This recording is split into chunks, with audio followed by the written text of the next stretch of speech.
Welcome to Washington Today on C-SPAN Radio for Monday, May 5th, 2025. Treasury Secretary Scott Bessent urges global business leaders at a conference in California to have faith in President Donald Trump's three-part economic plan. Tariffs, he says, to lead to better trade deals, plus tax cuts and deregulation.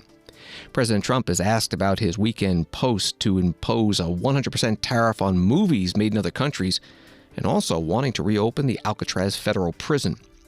Congress is back in session. House Republicans continuing to try to put together a budget reconciliation bill of tax cuts, spending cuts, energy development, and more money for defense and border security that can pass with their narrow majority.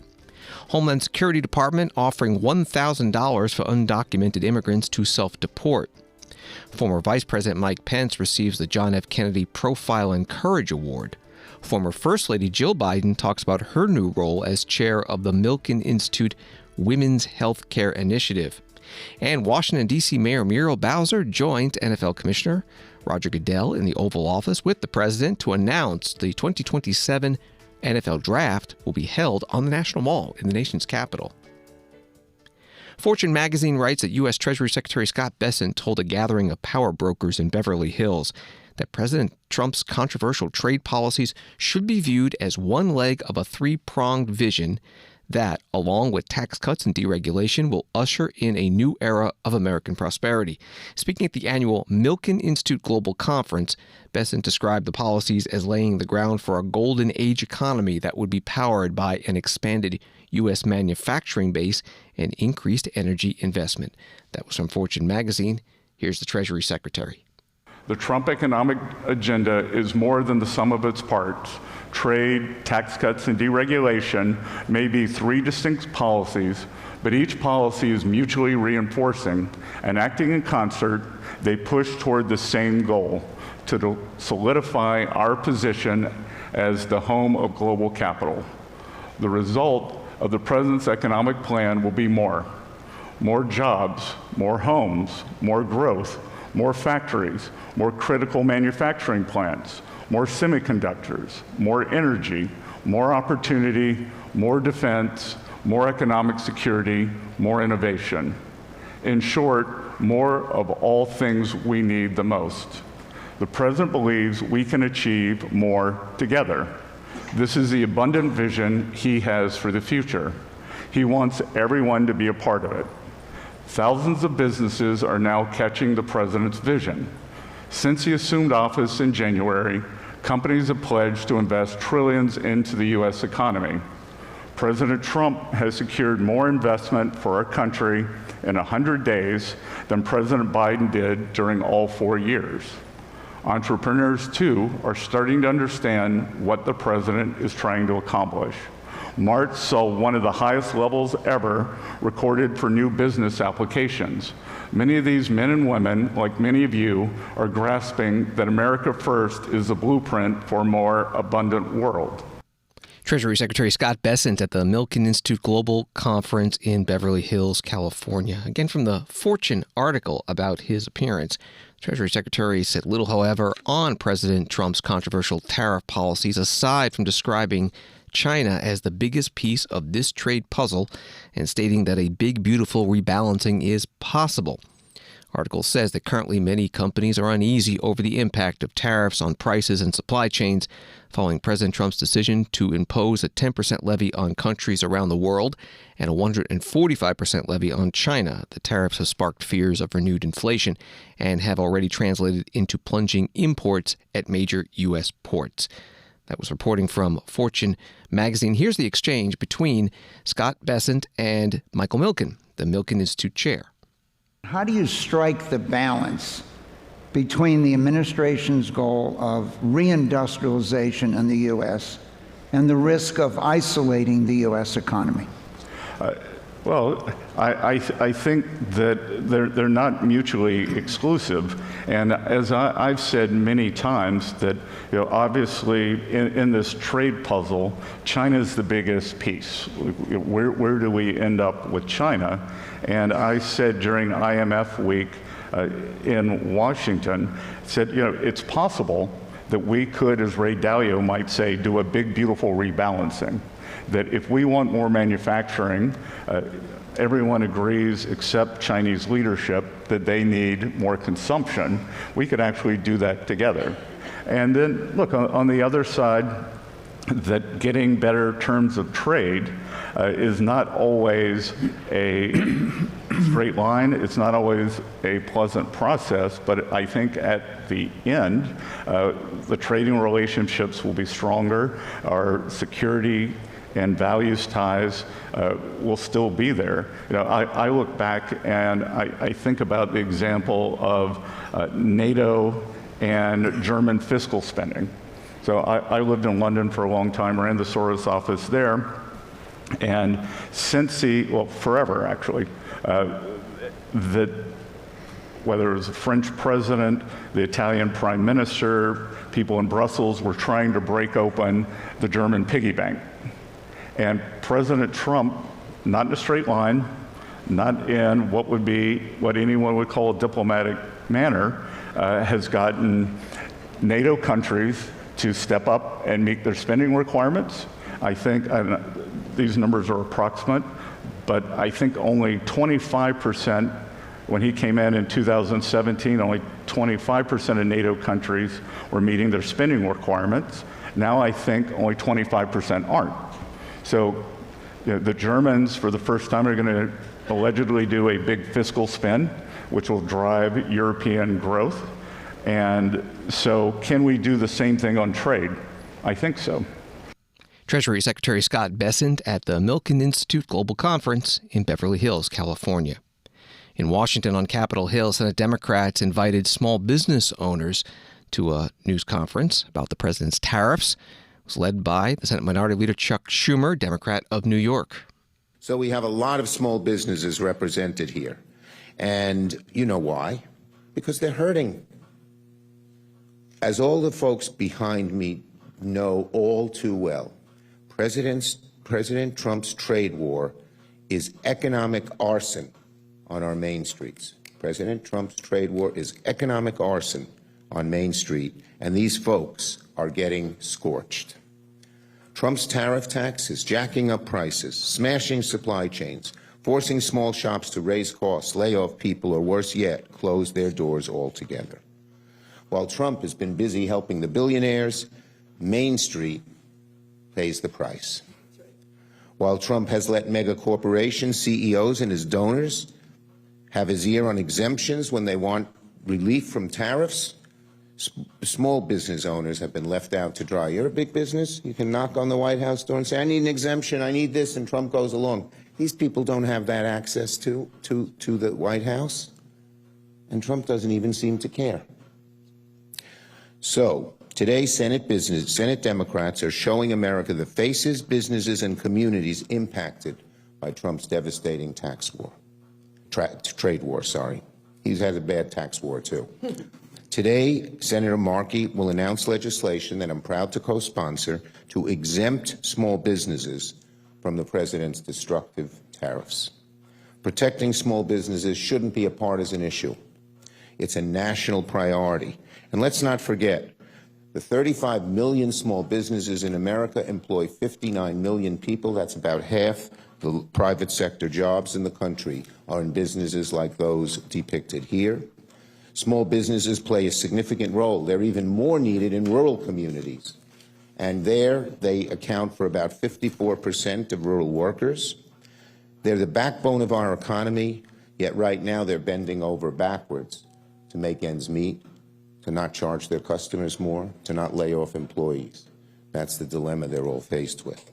72% of small businesses say erratic tariff policies create, quote, a whiplash effect, disrupting planning and long-term decisions. In that way, small businesses and big businesses are alike. They can't plan unless they have certainty. They can't make that order that'll come in 3 months from now if they think the price is going to go way up. 81% of small businesses say, thanks to President Trump's tariff tax, they would be forced to raise prices for consumers, and many indicated they would lay off employees as a direct result of increased costs. I've visited many small businesses from one end of the state to the other, and you should see the anguish on the faces of these small business people. They have put their whole souls, their blood, sweat, and tears into building these businesses, into creating a team of employees. And now they're either going to have to charge their dear customers who they love more, or lay off employees who they cherish. It's an awful decision, an unnecessary decision. Senate Minority Leader Chuck Schumer, Democrat from New York, at a news conference on Capitol Hill with other Senate Democrats and small business owners. From USA Today, the House appeared to walk back an announcement by President Donald Trump that he would slap 100% tariffs on foreign-made produced films to boost Hollywood. A White House statement on May 5th said that no final decisions on foreign film tariffs have been made after Trump's declaration made waves in the entertainment industry. Trump posted on social media May 4th that he was authorizing the Department of Commerce and the United States Trade Representative to immediately begin the process of instituting a 100% tariff on any and all movies coming into our country that are produced in foreign lands. That was from USA Today. And a story from CNBC: shares of Netflix, Disney, Paramount, and Warner Brothers Discovery briefly fell in early morning trading, with Comcast-owned Universal also trading slightly down. President Trump was asked about this today. Can you explain a little bit about how you would implement tariffs on the film industry, kind of how that would work? Well, that's a different story, but our film industry has been decimated by other countries taking them out, and also by incompetence, like in Los Angeles. The governor is a grossly incompetent man. He's just allowed it to be taken away from, Hollywood. Hollywood doesn't do very much of that business. They have the nice sign and everything's good, but they don't do very much. A lot of it's been taken to other countries, and a big proportion. And I'm actually going to meet with some because, there's some advantages, I guess, and I'm not looking to hurt the industry. I want to help the industry. But they're given financing by other countries. They're given a lot of things. And the industry was decimated. If you look at how little is done in this country now, you think we were the ones. We used to do 100, not long ago, 100%. Now we do almost like very little. It's shocking. Are you in that business too? Because he's in so many businesses. You could explain it, but it's not a good situation. So we're going to meet with the industry. I want to make sure they're happy with it because we're all about jobs. That's all what it's very important. It's a big industry, but it's an industry now that's it's really left. It's abandoned the USA where it started, and we'll get it back. President Donald Trump in the White House Oval Office taking reporters' questions, talking about his post from the weekend on tariffs for foreign-made films. Story from Radio Canada International: Tory House leader says party will stand with Carney in U.S. trade war despite partisan differences. After a fractious federal election campaign focused on perceived liberal failures, the Conservative House leader is now signaling the caucus may be willing to support some of Prime Minister Mark Carney's legislative agenda when the House of Commons returns this month.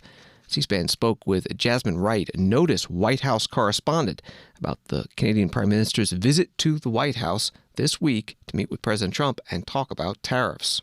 Well, the president will be talking up trade big time here at the White House. We know that officials from Canada will be visiting, and that PM that was just elected will be visiting. There'll be other discussions, really, as the White House is searching for a win on the economy. They recognize, despite all the bluster that we heard from President Trump over the weekend and his allies, they recognize that the American people are looking for some answers when it comes to the economy. And so they will be focusing on trade as they try to push through these trade agreements that started after those tariffs were put in place and those reciprocal tariffs. Now, I asked the White House yesterday to talk about where they were on them. And Scott Bessent, the Treasury Secretary, was in the briefing room last week, and he said that it was the Asian countries like India, like Japan, like South Korea that were actually showing the most progress. And so asked yesterday in an interview when those trade deals will be, they'll be able to be announced. Donald Trump wasn't exactly forthcoming, but we know, just talking to people inside the building, that they're working on it and that some of them are actually relatively close. The question, John, is going to be what's in the details. So let's delve in more into Prime Minister Mark Carney's visit from Canada.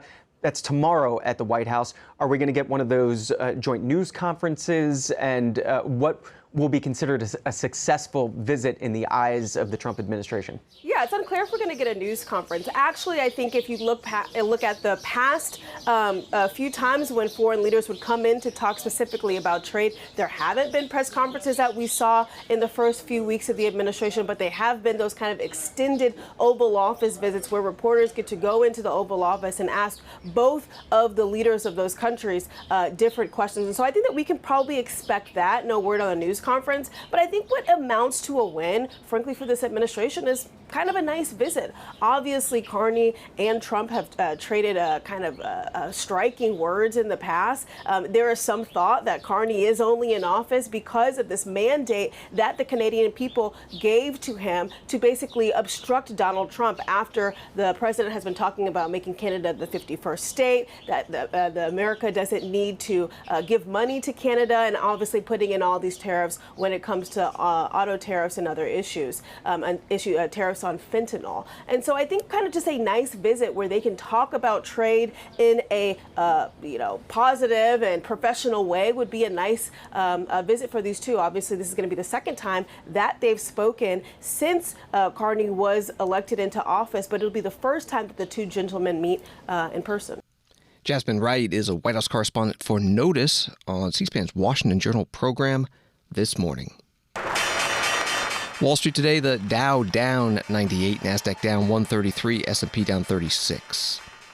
House and Senate are back in session for another week of legislative business. Today, the House debates and votes on 12 bills under the suspension of the rules fast-track procedure, including one sanctioning people involved in forced organ harvesting, especially in China among the Falun Gong minority. Another bill to make the 1996 Iran Sanctions Act permanent. That act targets those supporting Iran's energy sector or providing support for Iran's development of certain weapons. Over in the Senate, a vote to begin debate on a bill to repeal an EPA rule on hazardous air pollution emissions in the manufacture of rubber tires. Off the floor, Republicans are still working to put together the budget reconciliation bill, the one with tax cuts, spending cuts, and money for energy promotion, border security, and defense, what the president has called as one big, beautiful bill. We spoke with Mika Solner, Punchbowl News congressional reporter, about where things are. House Republicans are in a very pressured spot, I guess, if you want to put it that way, to pass President Trump's agenda quickly. I know that Speaker Johnson has laid out a really ambitious timeline of wanting to get this one big, beautiful bill, as the president has referred to it, done by Memorial Day. So right now, there's a lot of roadblocks in the conference, including pushback from moderate, more vulnerable Republicans when it comes to cuts to Medicaid, and other issues related to what could potentially be in this bill. So there is basically a stallment right now within the committee level of where things are at. This is how it's put in today's Punchbowl News for subscribers. During this past week, several dynamics have emerged that make us wonder not only if a reconciliation deal is close, but whether Republicans can even pull it off at all. Explain. Yes. So in the last several weeks, there's been a lot of developments. We saw a lot of vocal pushback from a group of about a dozen moderate Republicans who are very, very concerned about Medicaid cuts. They basically view a vote that, substantially cuts that program as political suicide for them. We saw Speaker Johnson push back markups for key committees that are tasked with key portions of the reconciliation bill. That's the Ways and Means, in charge of Trump's tax cuts, as well as campaign promises like no tax on tips. There's the Ag Committee, which is going to be tasked with, SNAP and food stamps, as well as the Energy and Commerce, which is going to be in charge of Medicaid. So how unusual is that to have a hearing scheduled and then get it pushed back for a week? And what does that do to the timeline that the speaker is working on here and what the president is expecting?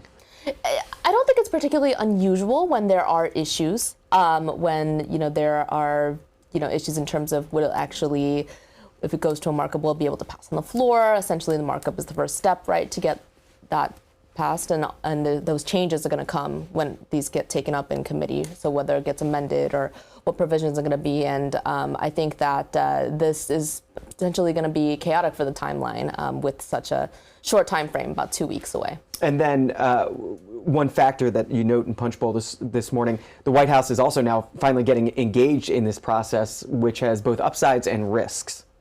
Yes, so we saw White House engagement has upped drastically. I know that there's been key members of Congress, including Majority Leader Scalise, Ways and Means Chair Jason Smith, that have met with President Trump last week.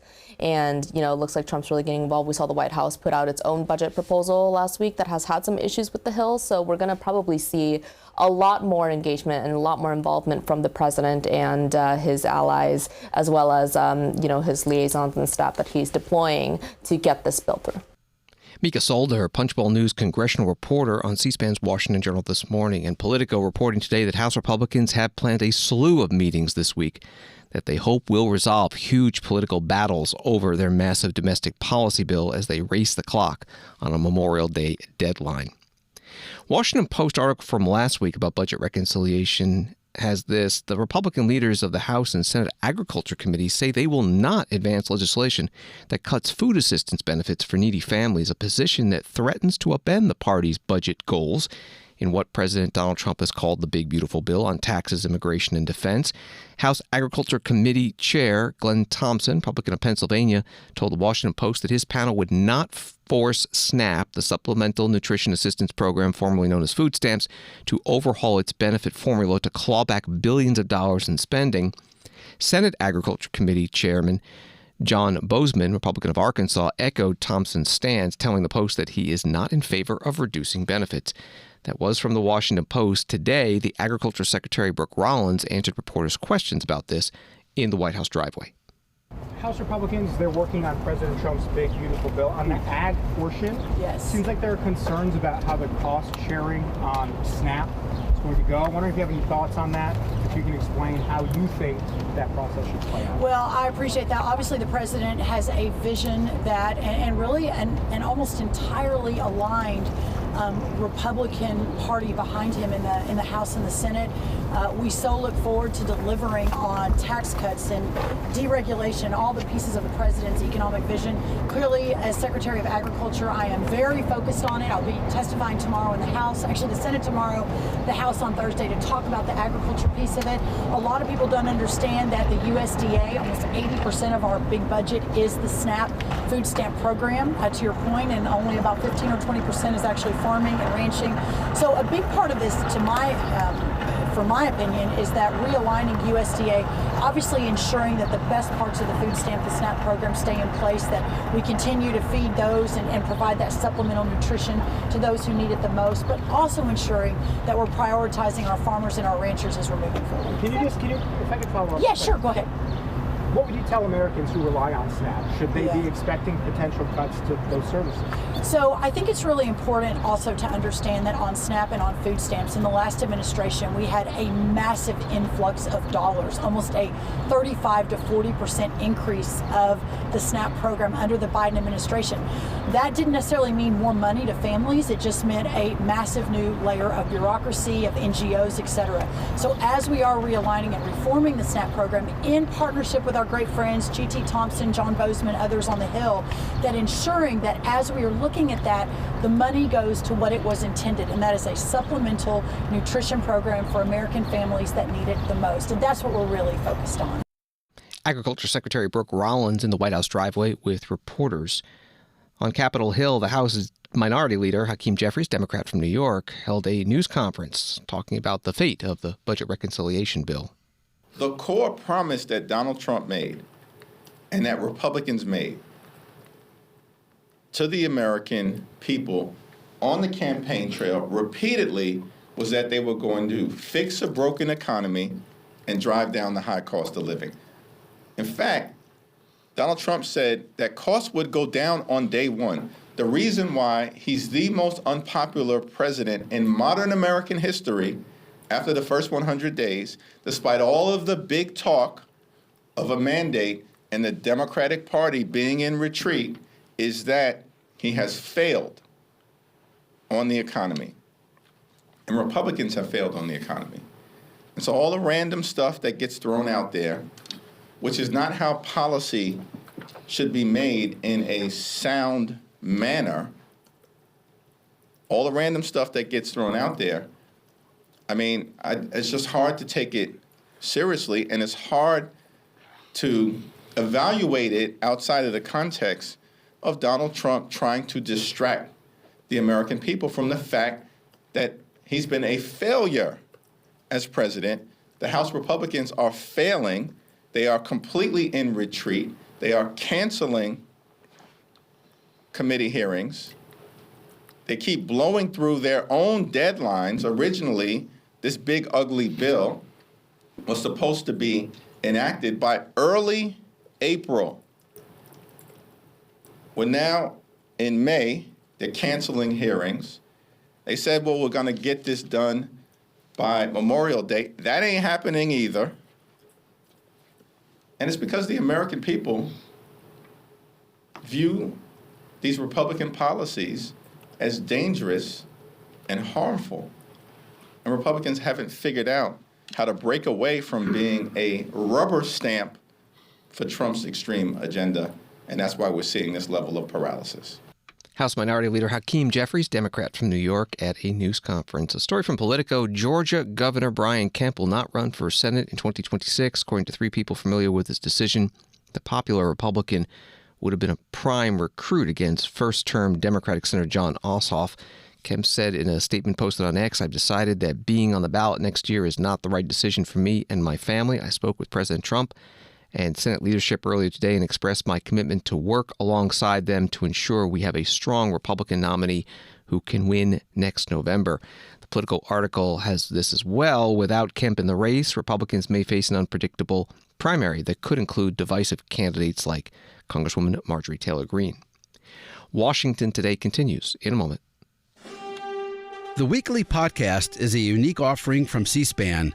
We record it right here in the C-SPAN radio studios in beautiful downtown Capitol Hill. In a town where extremes get so much attention, this isn't more extreme opinion, it's extreme history, connecting the old with the new. Hear what's happening right now against the backdrop of the history you know. So listen, follow, and enjoy the C-SPAN radio podcast, The Weekly. And have friends and family who love political history and even love C-SPAN's coverage of politics? Tell them about it too. Find C-SPAN's The Weekly wherever you get podcasts.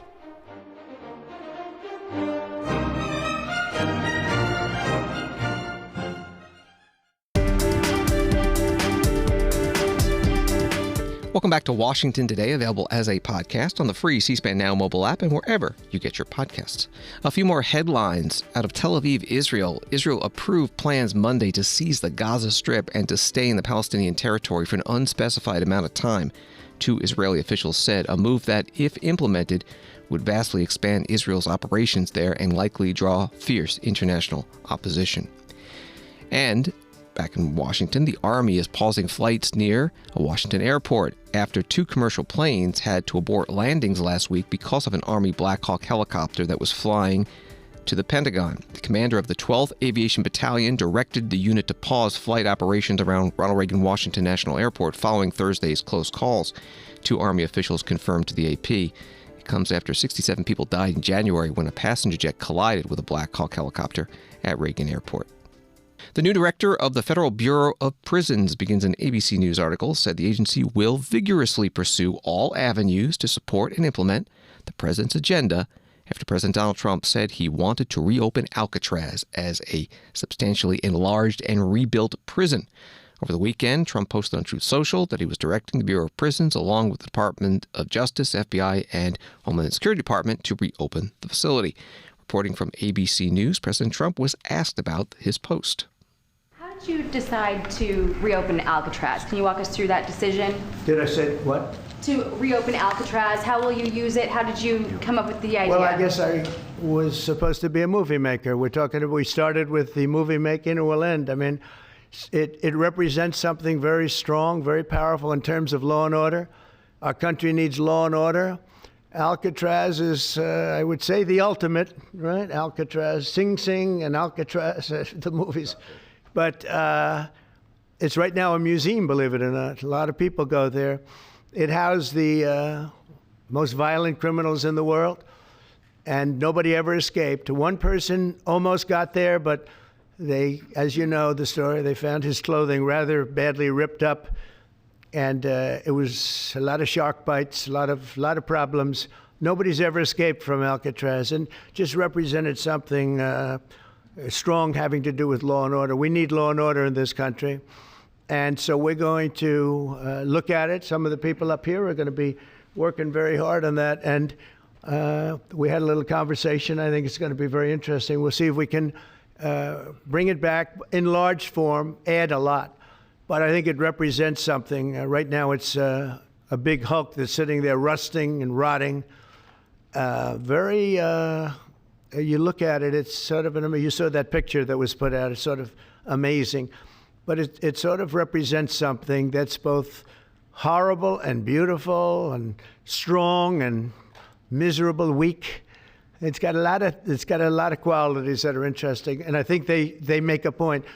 President Donald Trump in the White House Oval Office taking some reporters' questions. Former House Speaker Nancy Pelosi, Democrat of California, whose district includes Alcatraz, wrote on X on Sunday, Alcatraz closed as a federal penitentiary more than 60 years ago. It is now a very popular national park and major tourist attraction. The president's proposal is not a serious one.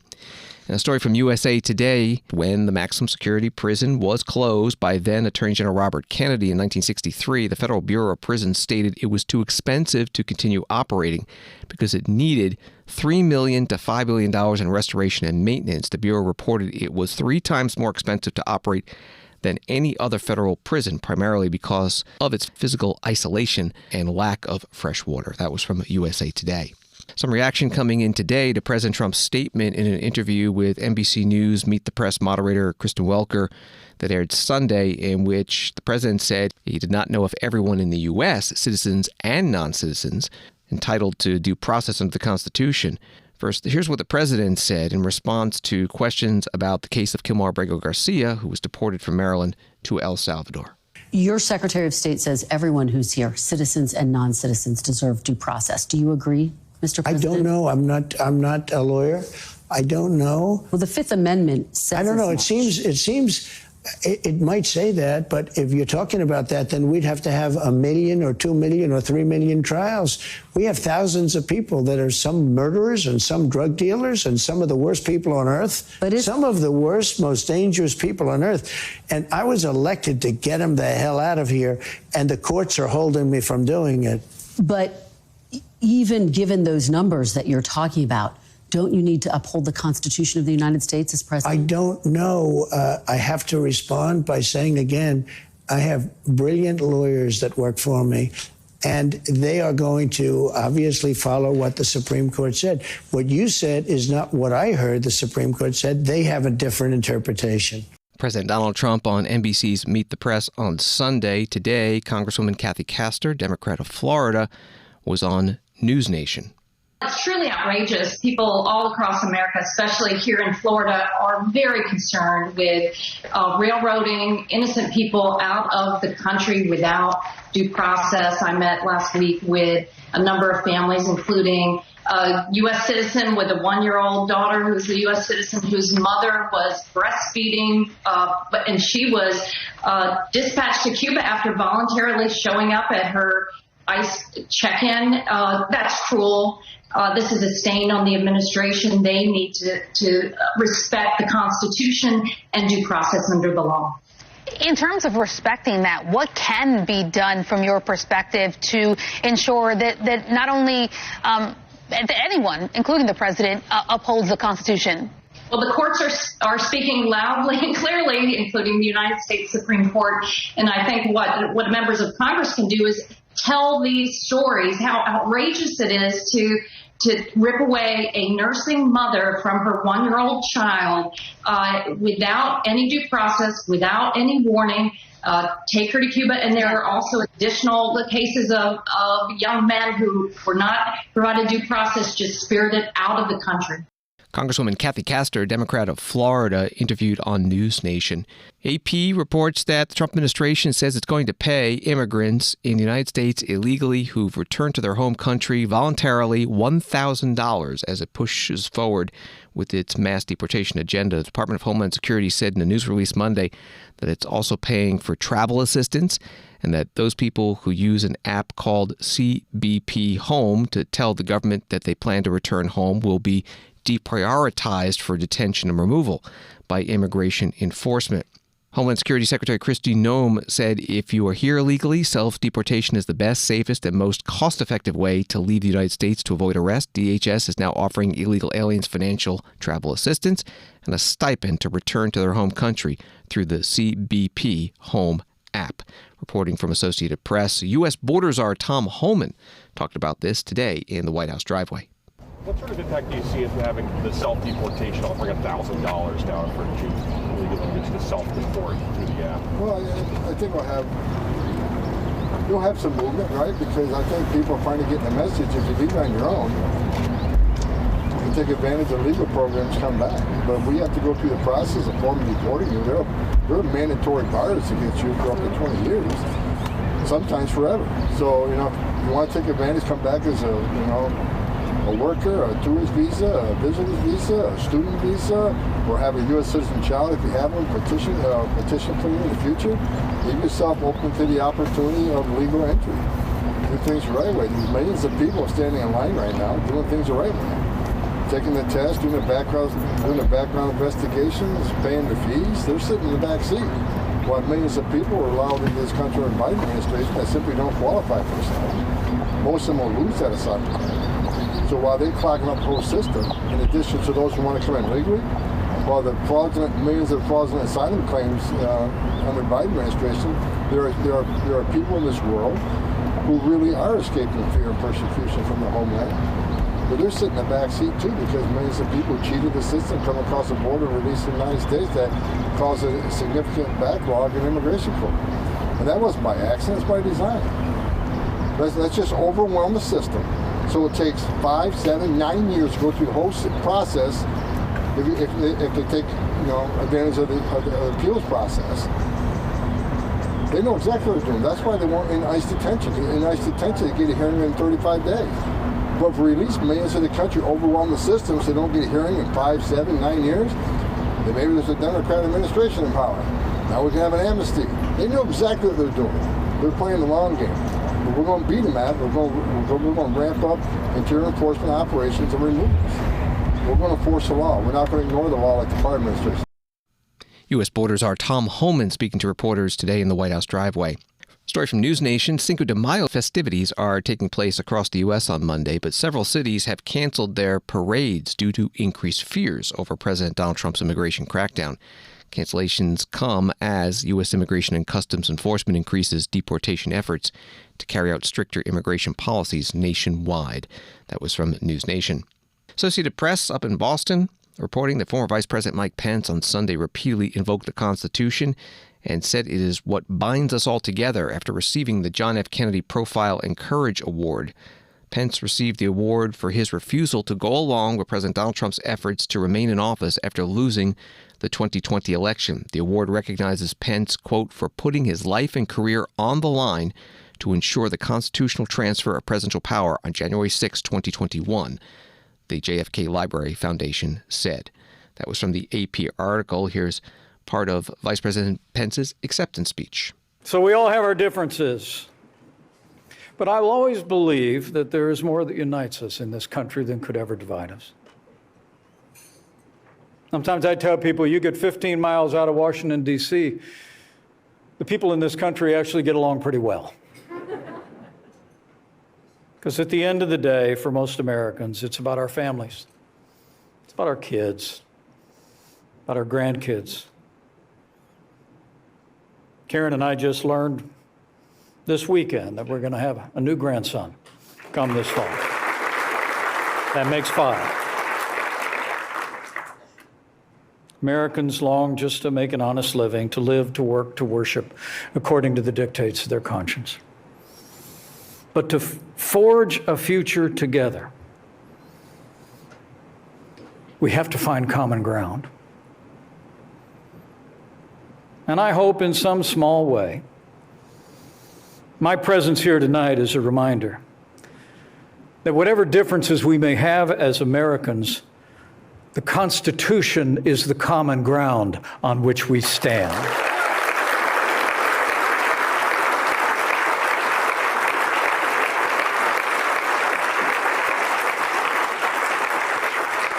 It's what binds us together across time and across generations. It levels every barrier of race and creed and religion. It's what makes us one people, one family. And I believe the Constitution is the foundation on which we can forge a future of security and prosperity for all of the American people. Former Vice President Mike Pence at the John F. Kennedy Presidential Library in Boston on Sunday, receiving this year's Profile Encourage Award. Back to the Associated Press article, the Profile Encourage Award, named for a book Kennedy published in 1957 before he became president, honors public officials who take principled stands despite the potential political or personal consequences. Previous recipients of the award include former Presidents Barack Obama, George H.W. Bush, and Gerald Ford.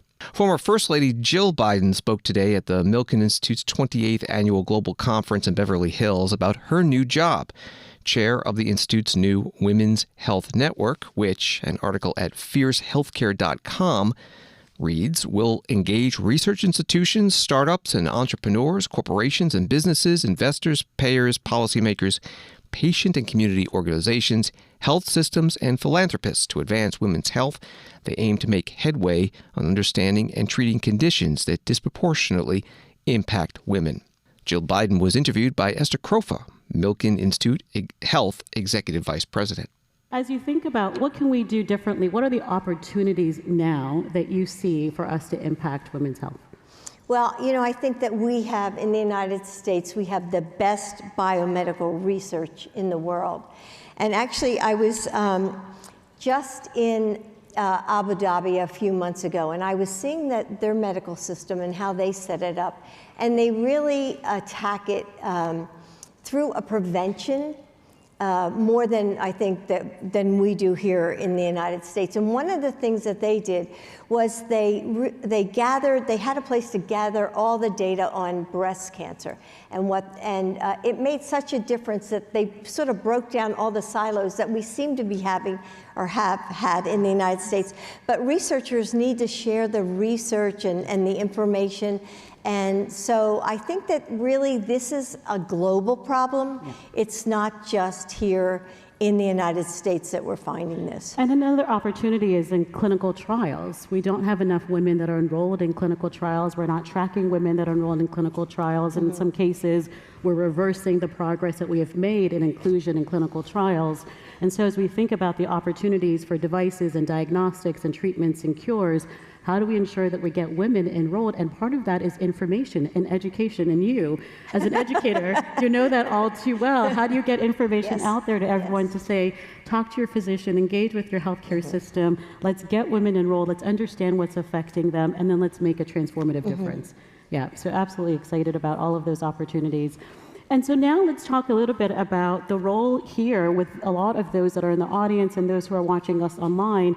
I talked about the work that we're trying to do on women's health is really to catalyze the private sector, that we really need those sets of stakeholders to be involved, to invest in women's health products, to invest in women's health research, to support the innovators that are trying to transform the field. And so as you're thinking about working with us, what is exciting to you about being part of this initiative? Well, I think this is really an opportunity for business, for private equity to, it doesn't seem like the federal government is really going to be as involved as they were in. So we need to look at this as a challenge, but also as an opportunity. And I think we all have a part to play in every aspect of this. And I know as we work together, Esther, I mean, one of the things that excites me about Milken is that Mike Milken is known for doing something fast and quick and efficiently. And we intend to set up a digital platform to bring together all this information. And you might want to talk a little bit more about that and set up a fund so that we can start to fund the research. Former First Lady Jill Biden with Esther Krofa, Milken Institute Health Executive Vice President at the Milken Global Conference in California today, as Jill Biden is now the new chair of the Milken Institute Women's Health Network.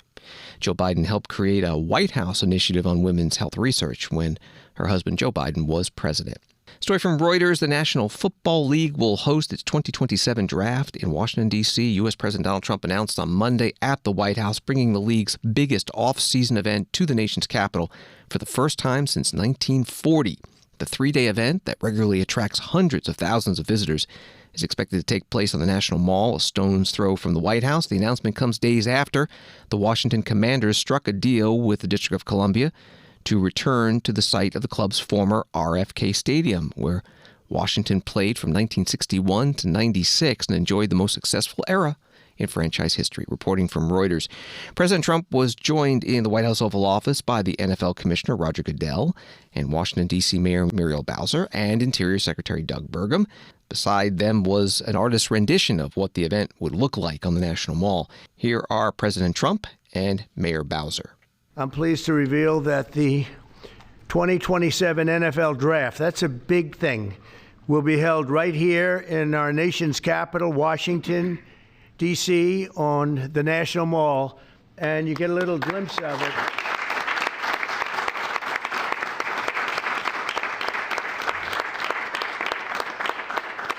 I was just saying to Roger, I don't think there's ever been anything like that. That's a good idea. In fact, maybe we could use it for other things also. I have an idea.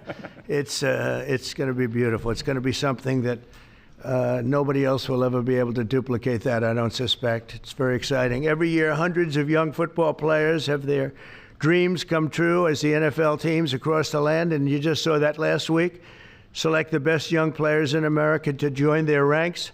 Hundreds of thousands of football fans will travel all across our country to cheer them on in person. We expect, would you say, more than 100,000 people, I think.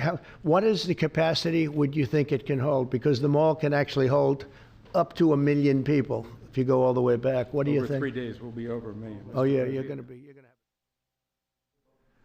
boosting local businesses and bringing jobs and tourism to the heart of our capital. The draft is a celebration of one of our country's most cherished cultural institutions and the annual highlights for football fans everywhere. Everyone in the world is going to be watching. We look forward to welcoming people from across the nation, from all over the world. Last month, the Washington Commanders and the D.C. government also announced a major deal to build a brand new 65,000-seat football arena at the site of the RFK Stadium in eastern Capitol Hill, and I don't think there is a better site anywhere in the world than that site. Incredibly exciting. You know, he's a friend of mine. He's a very successful guy. There's a reason for it. It's amazing. It sat there for years, and people were talking about stadiums in 25 different sites. I said, they're not talking about the best site. That's the best site there is. Bringing professional football back into the district from Maryland. And not only are these announcements great for the NFL, but they also advance the mission of making Washington, D.C. safe and clean and beautiful. And we're working very closely with the mayor, as you know, and we've made a lot of improvements in the last few months, and it's getting to look really strong. Crime is way down, and there's a good relationship we have going with Muriel. So I want to thank you very much. And would you like to say a few words? Thank you, Mr. President. The mayor, please. Thank you. Thank you. Well, I'm sorry. Well, greetings. I'm Muriel Bowser. I'm the mayor of the best city in the world and also the sports capital. And we are delighted to be here with the Washington Commanders, the NFL, and the president to talk about this very exciting announcement for Washington, D.C. We believe in investing in sports because they have helped us transform neighborhoods, and the NFL bringing this event to the nation's capital will help us fill hotel rooms, our restaurants, restaurants. And Americans from all 50 states will come to their nation's capital and enjoy our beautiful city and museum. So we're just delighted to be here, and we want to thank everybody for all the hard work to get here. Thanks, Mayor. Thank you. Washington, D.C. Mayor Muriel Bowser, a Democrat, and President Donald Trump in the White House Oval Office, along with the NFL Commissioner Roger Goodell. Washington Post writes that for more than 4 decades, the NFL held the draft in various locations in New York before moving it to Chicago in 2015 and 16. The event has moved to different NFL cities annually since then, with a level of success that has been a pleasant surprise to league leaders. An estimated 600,000 fans attended last month's 3-day draft in Green Bay, Wisconsin, a city with a population of just over 100,000. That was from the Washington Post. Thanks for listening to Washington Today. Sign up for C-SPAN's evening newsletter Word for Word and get the stories making headlines in Washington. Emailed to you every day. Subscribe at cspan.org/connect. Have a good night.